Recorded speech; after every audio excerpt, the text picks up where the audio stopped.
Hey, what is going on there, auto hotkey enthusiasts? This is Hellbent, and I'm just here to let you know that recently I had a chance to sit down with my buddy Joe Glines to do a couple of videos, and he has one featured on his channel right now. So I know you probably have a little bit of spare time. I don't know, maybe you're like me, where work shut down.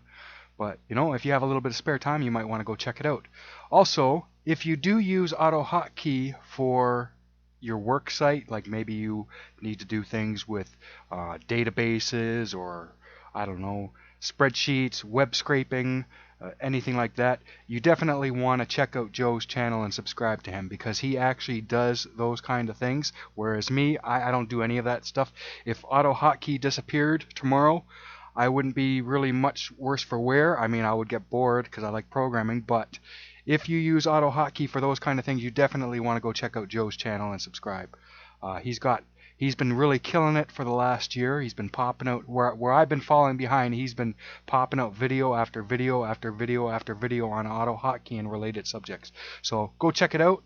Like I said, give him a subscription, and yeah, that's it. My pizza's almost done, so I gotta end this.